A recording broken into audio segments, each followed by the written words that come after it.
Dylan, can you kind of just talk about the improved, through 2 games you guys have been playing pretty well, but Doc just said you got to put together a full, complete game. Can you kind of talk about what it takes to, or what goes into doing that? Yeah, well, the first game we had a good second half, and then the second game we had a good first half. And I mean, we got to put that together, and it's a learning process. You just got to keep going and keep working, and there's little tweaks here and there, but we just got to keep sharpening, and that's what good teams do. Is the more that you get into the season, the better they get, and that's when you start getting that really high tier football towards the end of the season. You seem like you're never satisfied. That you guys, like you said, you want to put together a full half, but in totality, you guys have performed well. You're 2-0. Can you talk about that never satisfied? Is that how you stay hungry and you get better, obviously, right? I feel like every football team, especially at this level, you can never be satisfied. There's no such thing as a perfect game, and there never will be. So we can just do what we can to get better and better and better each day. And it's little steps. And if you're not taking a step forward, then you're taking a step back. And that's something that we live by, especially here. But I feel like every team at this level has to think that way. Because if you don't, then you're just going to get thrown by the wayside by all the other high-tier teams in this league. Because we have a BCS conference, and there's no easy games for us.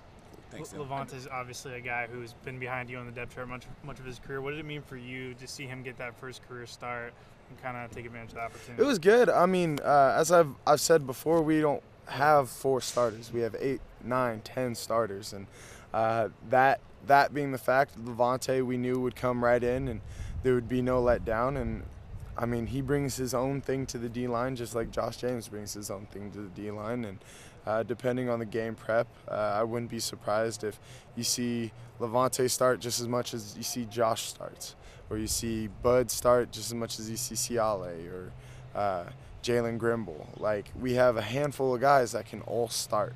And so really that mix-up is great for going against offenses, and it kind of throws a wrench in a game plan. Mm-hmm. Just talking to Levante, he seems like a pretty soft-spoken, just nice guy.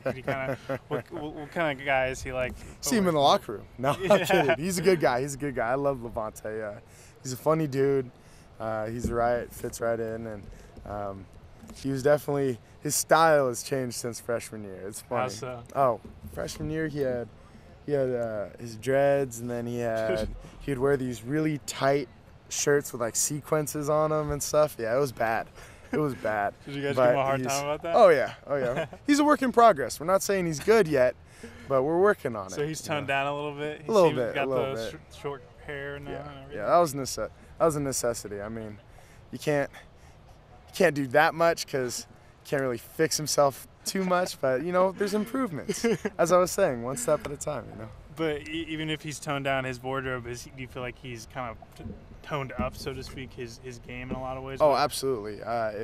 If you were talking to me about Levante Barnett last year, I would not think that he is where he is now at all. He has completely made just a conscientious effort just to become a better person on and off the field. He's incredibly dedicated in the weight room, puts in so much extra work, and he's really one of the hardest workers on our team, and he's a completely different person, and it's great to see, and that's why he's having so much success right now. He's just a guy who's kind of bought in, so to speak. Absolutely. What you guys are about. Absolutely. If there was one person on our team that I could say is greatest, probably improved in the offseason, I feel like Levante is one of those names that come right up. Just this past offseason? Yes. I know he added, I think, 10 pounds of muscle or something. What's his dedication in the weight room like?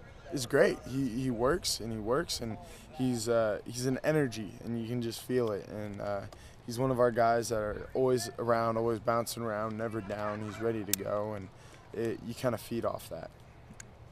Thanks, man. Obum obviously says he's been getting a lot of advice from you about defensive end. What advice specifically have you been giving him? I just told him to go. I mean, it's the beauty of D-line is, honestly, it's not that hard. It's not that hard of a position, and there's not that much going between the ears, and all you got to do is you just got to go.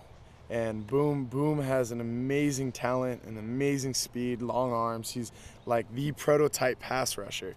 And the only thing that's going to slow him down is himself and just thinking too much. And so Coach Joe always tells us not to use the T word.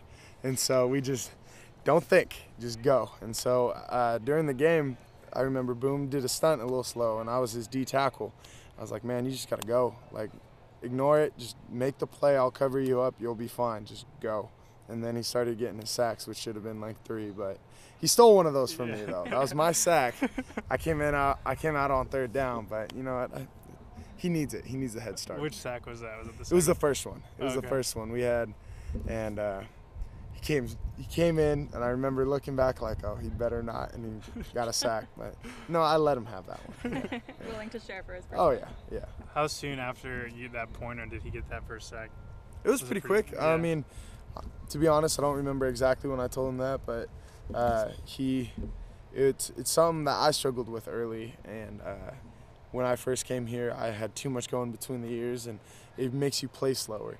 And so Coach O talks about the 4 levels of consciousness, and we're trying to get Boom to the 4th level, which is unconscious competence, and he just knows what he's doing, but he doesn't got to think about it, and so he's doing really well at that. I think Saturday was just kind of a sneak peek to what we're gonna see Oh yeah. out of him for the rest of the Oh, year. absolutely. I hope so. And I mean, just like any team in any season, there's going to be ups and downs, and he has to know that. And we expect huge things out of him. Any plans for you for the bye week? Yeah, I think I'm going to head back down to Southern California, maybe for like a day or 2 and relax. But most of my time will be spent here watching film and getting healthy and stuff. Are you going to get your hair done again? Yeah, actually, I think I'm going to do that today. Yeah. I was like, should I not? And I mean, it's kind of a thing now, so why not?